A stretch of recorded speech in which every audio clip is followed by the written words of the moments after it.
Okay, so three things. I'm going to list them now to help me remember them. So one has to do with the male side of this, how I think the equivalent maybe of males being too provocative. The next has to do with how I'm sort of rounding out the picture, maybe of what the motivations for wearing questionable clothing would be for women or men, kind of. And then the other one is um, how careful, empathic, concerned people might um, deal with, manage their desire to present themselves in a challenging way. When and where. Okay, so the first thing is the easy one. I'm not saying it's equivalent, but it comes to mind just to round out the picture. That I wonder whether men do try to be alarming, tattoos, shaved heads, they try alarming, ugly. They go like that's the direction, right? If you want to look masculine, often, at least in our culture, you look ugly. I don't think that's necessarily the case. Other places they do other things. There may be other things like loud cars. I don't know if you can go other directions. But the point is that those are things which they don't strike me as being as significant. But I think I'd be more comfortable if, in some cases, if it was moderated. That depends how the person behaves. Like if a guy looks like a biker, but then he acts fine, which is usually the case, then I don't think it doesn't affect me the same way. Maybe it does. Maybe it affects women more. Maybe it affects children. I don't know. So it would be a consideration, and there may be others in that area. So it's not like it's just women. I do find talking about a lot of sexual stuff that comes to mind these days. A lot of it does come back to things to do with women, and that may be unavoidable. But I want to try and be even-handed where I can honestly do that. The next thing, oh yes, okay. So now you put forth a reason why women perhaps should be more introspective as to what their motivations are for wearing provocative clothing. Now I want to try to give a defense of what they might actually be up to. So you can decide how valuable my opinion, my psychological guesses about women are. You can have a lot of cultural, social significance, meaning attached to things, without it being directly related to the evolutionary base. So let's just say, for simplicity, a garment like your short, tight shorts. You just say that's impractical, uncomfortable. It only exists for sexual purposes. That could be wrong, but let's just for the sake of argument, let's say that's true.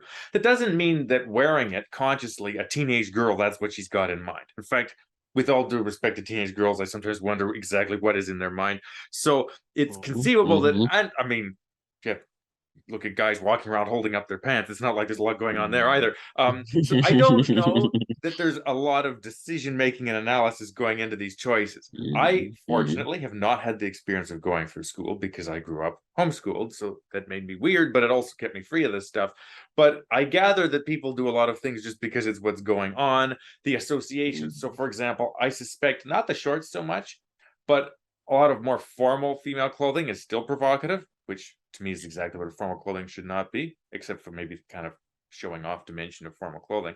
But what was the thought? Yeah, as far as like a sharp, professional, provocative look with high heels and so on, to me that probably feels more sophisticated to someone. Powerful, maybe, but competent. I'm not sure that it means take a look at me in a clear way. And so I wouldn't say that that's what a person's actually thinking of. And that's where actually dissecting it and figuring it out would be useful. My computer's just giving me a message here. I have to get rid of there.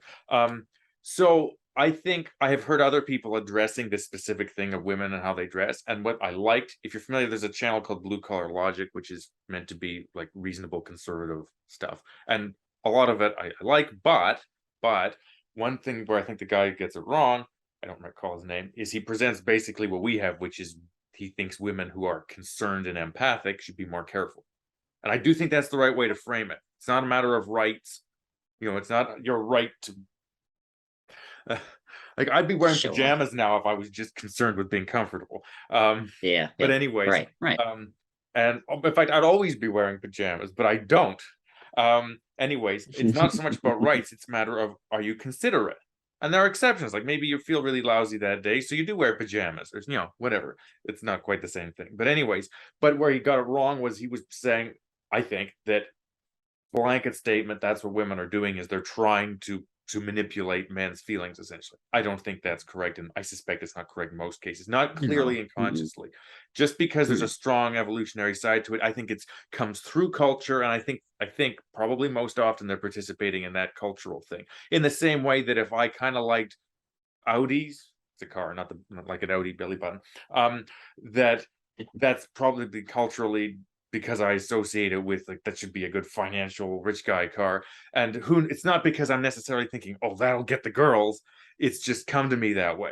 So it's part of that. It has a sexual dimension to it, but it also is just I just see it as shiny and for whatever reasons like the shape. Yeah. And then You just want my a second, thoughts? I was I gonna did say, go one ahead. Yeah. last one, and it's kind of a weak one. Hmm. But you said something about time and place or appropriateness, and it made me think of maybe if I was going to a concert, guys walking around with lipstick, I wouldn't really care. If I'm working alongside someone, or I don't know, you'd have to go through. It's just a thought I've never thought about before. It would be interesting if I don't give much thought to what the conclusion of all this should be. I feel like we know how we want to go into the thinking about this, with trying to have equal concern, not just one person's rights or another, and so on. But as far as actually where do we end up, I don't know. But so one vague thought about where we might end up would maybe what we generally have, and from that local point of view that you seem to be alluding to, where a person just talks to people they know and say, okay, this is how I'd like to express myself. How does that affect you? It's not deciding what the law should be. It's just people bumping into each other at work. Okay, boss, what do you think of this? I'd like to wear a dress. Me, Yeah. because it's more comfortable. Because I'm sitting around at a desk all the time, and I think it'd be more comfortable for my waist. Um, what do you think? How do you think it would affect customers? What kind of customers do we have? Would it be off-putting? How much do you value, the being different? And anyway, so if you had all those conversations happening, maybe we'd come out somewhere where certain places it tended to be appropriate and certain places it wasn't. Like the beach, maybe there's no way to not have where it's provocative. Maybe it's only Mhm. provocative people and people who, and on the reverse, people who just don't care, who go there. I don't know that that's a problem. Maybe we'll develop con- this sounds like a bad idea, but maybe you'd have more conservative beaches. Maybe it's not like an official thing. Maybe you just know, oh, if I go to that town, it's a lot of old people. They tend to dress a lot of stuff, wear longer things. And so even if I'm young and glamorous, I'm going to do the same. That's what they do there. If I don't like that, I'll go someplace else. So that would allow people to do what they want, more or less, but not just all the time, everywhere, to whatever degree. I'm done. Yeah, absolutely. So there is something to be said about weighing up the value on being able to do, whatever you want whenever you want, and then also accepting that there will be consequences for that, and not attempting to control other people, for those consequences, just accepting that that will be what it'll be. There are, certain things within us that marketing specialists know will provoke certain feelings or experiences or impulses from us. And that's what makes marketing, people who are marketing scientists, if they're good at what they do, so successful, because they're tapping into stuff that's very subconscious for us. I like what you said, though, that just to be if you're going to affect change, do it in small circles, and then as people bump up against one another, it kind of spreads that way. Versus this forceful model that we talked about earlier, which I said is tends to be the way that humans often do it, which is just I'm going to do this whenever I want, wherever I want, and I should not have to suffer any kind of consequence based on whatever anybody else feels. I personally think it would be nice if we could have a society where there was a lot of understanding and open dialogue, and lots of different expressions of things that perhaps weren't so black and white, rigid, constrained by some of these subconscious drivers that are very primitive and archaic, in my opinion. But that is the way that it is. So in order to be empathetic of that, we, in my opinion, would do what you had suggested, which is just have those little conversations and accept the consequences of whatever it is that we chose, and made choices that were more respectful of each of those circles that we were in or decided not to be in. So I would not go to a nude beach, but I perfectly respect anybody and their space to have a portion of the beach. It's not like we don't have thousands and thousands of miles of coastline where they can't have a couple of miles there to enjoy whatever it is that they wanted to do. That's them, live their life. I don't want to have to feel like, I'm intruding on that or want to stop that or anything. You be you go do you. I would want the same respect in return, though, which is you stay over there and do your thing, and I will stay over here, and that'll be just fine. There's plenty of room and plenty of resources. It's just this this lack mentality, or the fear that I'm going to be oppressed, so I must oppress instead. I must be the aggressor first.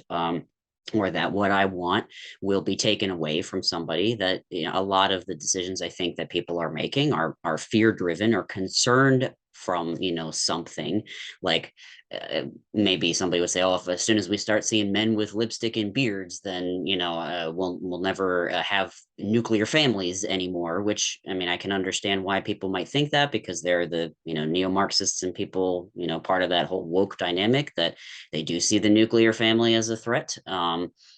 So I understand the basis of their fear and why they behave that way. Having open discussion, I think, is one of the only ways to begin to change that, though, if and when that's possible with people who are on that same level of respect and understanding, which is tricky to get to begin with. So I went down a rabbit hole there, and I'm not sure if I addressed everything that you were talking about. So let's circle back around to something that I maybe I didn't touch. Okay. Let's see. I had it a second ago. I'm trying to grab at it. Well, okay, we've been talking about this very broadly, and I found that useful, but I'm wondering specifically, is there any use to having sort of, not that either of us is trying to design culture. I think it's a big problem, two problems that people seem to come up with in a lot of discussions about social issues is, here's what I want everybody to do, and we should make laws to make them do it, as opposed to just, here's how it looks to me. And this is one of the big goals of my channel, was to take things that I thought nobody says, not nobody, and and the people who do say it tend not to say it politely because they're all wound up and saying it because it's hard to say, and just say, well, actually, I think a guy wearing lipstick is disgusting. I'm not saying that's God's opinion on it. I'm just saying it's mine. And it would be nice if people I encounter cared some degree that that's how I feel, whether or not they want to act totally in accordance with it or not. And where does that take us to say that? I guess one idea that popped into my head, I don't know if it is this is going to be a conversation of tangents. Like, all we're going to do is just like stir up a whole bunch of stuff, and then we'll chase with our favorite, and then people will be left with this network of. And anyways, we'll see. Maybe we'll have to just revisit it, for the next 10 years. But one thing that occurred to me, and it only occurred to me this morning, really, is that you have quite direct a direct connection to this subject in some ways, because you could, don't know if you are, be concerned with whether someone who's, correct me if any of these words are not exactly right, someone who's tried to visually cross over from female to male, and who I assume is generally wanting to be perceived as male most of the time, not in a hard and fast way, but just like at the grocery store, that would be the preference. Have you been concerned at all, and how do you think and feel about the fact that either the process or even where you end up may cause people some of the discomforts that we're addressing? Oh yeah, I fully recognize and accept that is entirely possible, and perhaps even likely, and furthermore accept the consequences that may come of that, which is a tremendous undertaking, in my opinion.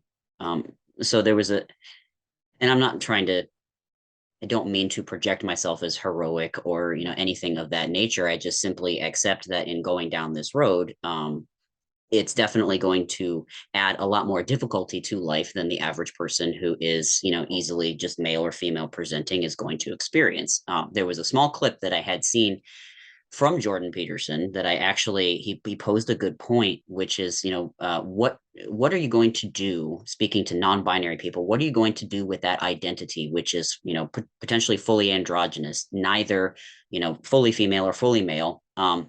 During the portion of my medical transitioning where it kind of could fall to either side for people because my voice was like just not quite either or. People could read it, and my face was also, I didn't have any facial hair whatsoever.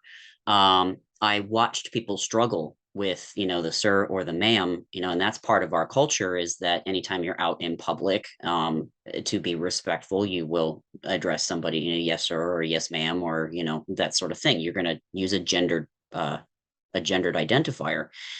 And I I personally felt badly for them in having to experience that, wobble, that back and forth, and perhaps not wanting to offend me, especially right now when there's all those viral videos going around of trans activists just blowing their lids at people, and recording it where, they're misgendered. And as far as I can tell, these poor unsuspecting people that are enduring this abuse from, this trans individual, or claiming trans individual, has got to be terrifying, and not something that I ever would have wanted to, put onto anyone else. So there was that period of time where I was definitely hoping, like, okay, I just want to fall on one side or the other, not for myself and my expression because of how I wanted other people to see me, but because I didn't want to create that discomfort for other people. I was totally comfortable with who or whatever I was, or whatever was happening to me. In fact, very happy with it.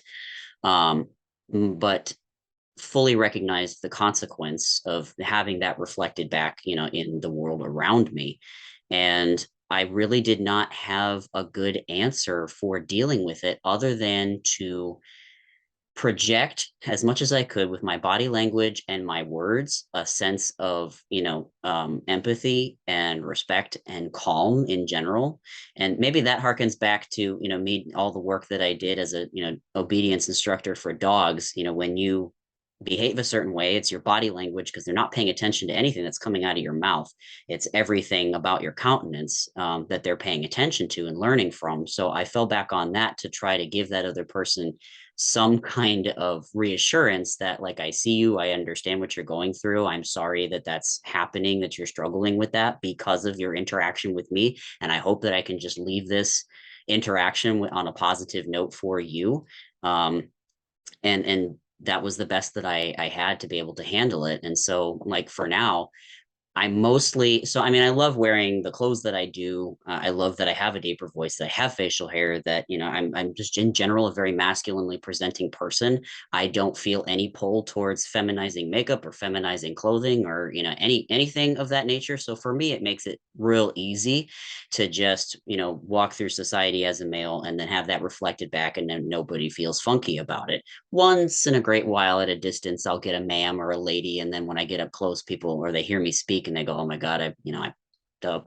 But that, I mean, I imagine that occasionally happens to people anyway, sometimes, if you're not super one or the other. But yeah, it's something that I just, at this point, I'm fortunate, I think, that because I align so far with the masculine or male at this point, that I don't challenge society in that way, and I don't worry so much about having to be respectful of somebody else's, response in that way, or be responsible for the consequence of being just the way that I am. And I imagine that that's difficult for people who really do just want to inhabit that androgynous space where they naturally just feel better being somewhere really straight in the middle. I wonder personally how many people really truly are that way, and aren't just being that way because of some, rebellious something or other societal, I don't know,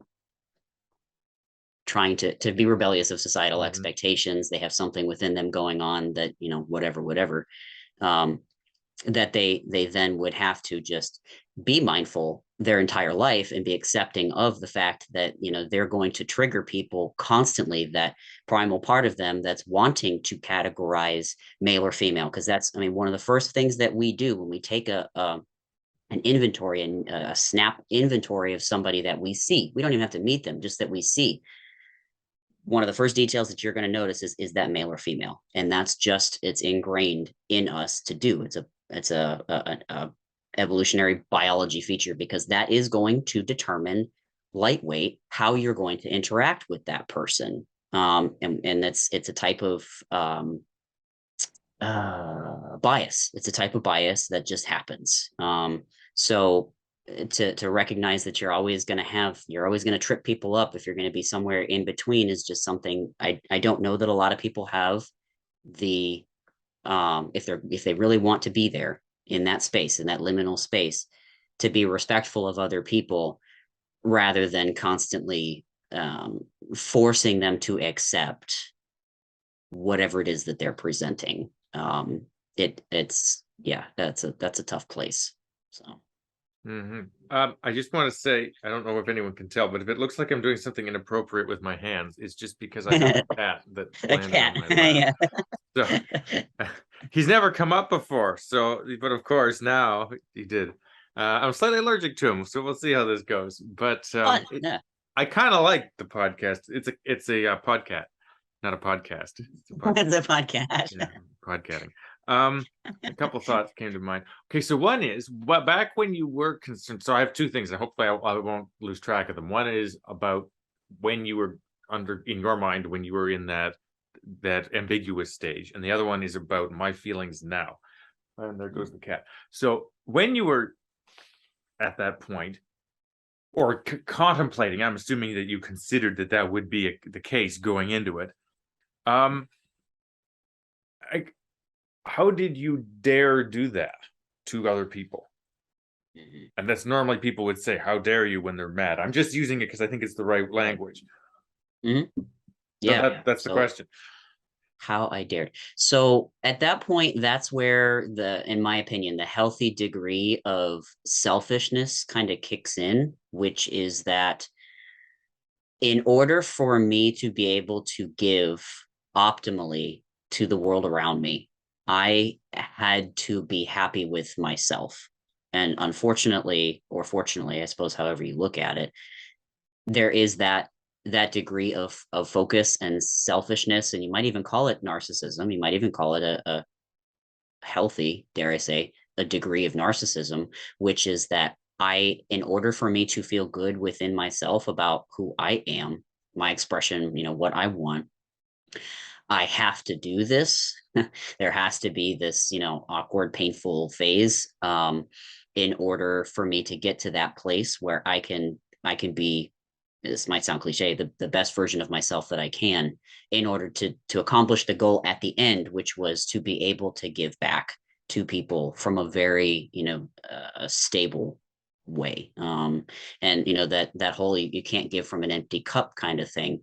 A lot of people have insecurities and fears or resentments or anything, like, for example, they might think, I can't do this because society will look at me, XYZ. And then so they'll just be a resentful individual. And when you have resentment weighing you down, you can't give as much as you possibly can, because your bandwidth is being sucked up by that resentment.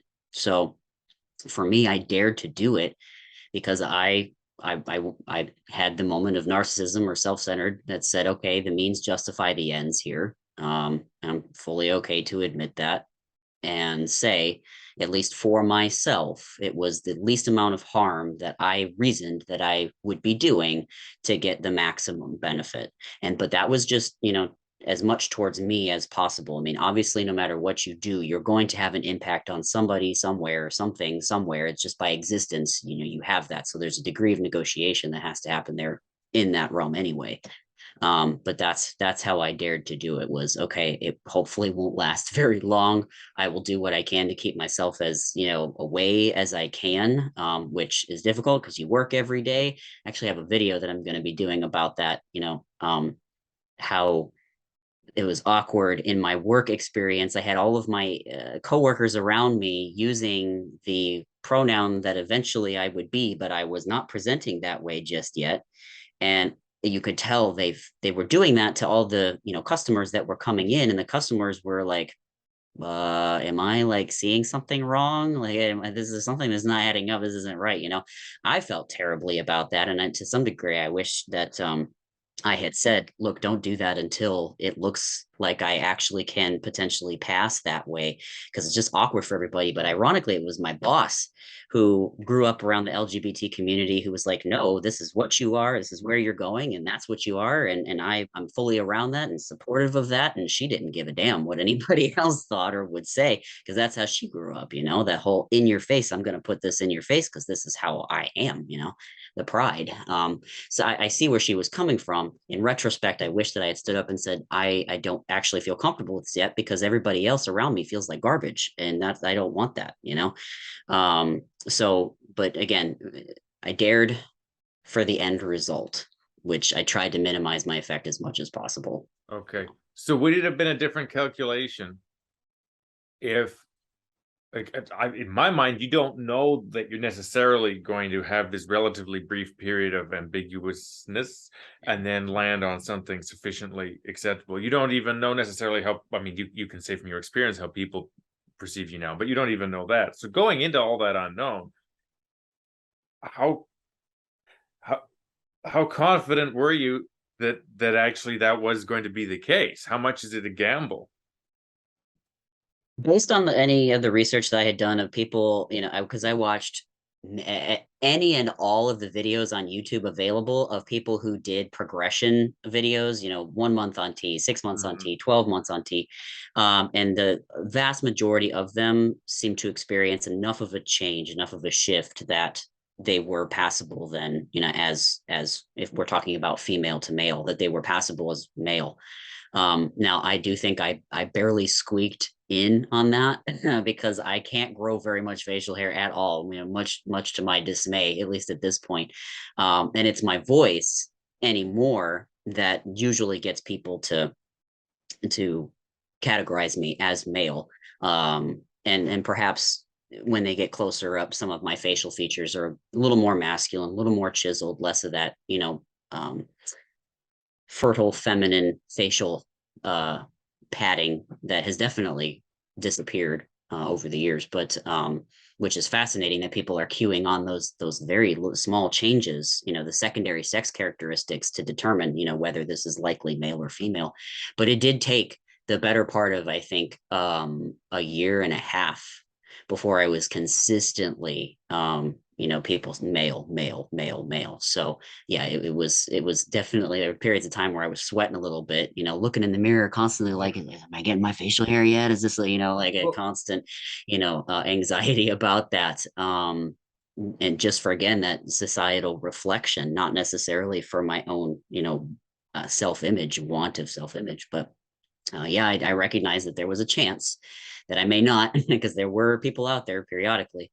But the overwhelming statistic was that I was likely going to end up on that other side. So I took the chance after weighing all of the other, research and factors that went into making the ultimate decision to just try it. I'm also, the ever, experimental scientist, where I ask questions and do experiments with things that, people would be like, I definitely would not put myself in that position, like with this public engagement thing that I'm planning on doing. Feel like, dangling bait out in a pack of wolves, or pride of lions here. I'm sitting out there with a banner that says, I'm transgender, let's chat, in a political environment that's pretty hostile in a lot of ways. So most people would think you are out of your mind. But that's just kind of the person that I am. Even in the name that I chose my name for a number of reasons, but not the least of which was the fact that it's a name that most people think, oh, it's very masculine sounding, so it passes under the radar as potential,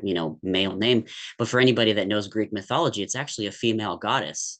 So for anybody who, might look at me and know that a little bit, it's almost like a little teasing an in invitation joke. for them to ask me about it, baiting them a little bit. And I put a comment on my channel in a video that I did about my name choice, where the person asked me why, and I said that, and they were like, oh, hey, so you're treating yourself like an experiment and not, it was very alarming to them. But like I said, it's just kind of who I am. So Right. Okay. I have a couple of questions, but we got to start a new segment. So I'm gonna stop Cool. here. Back in a minute. Flying by.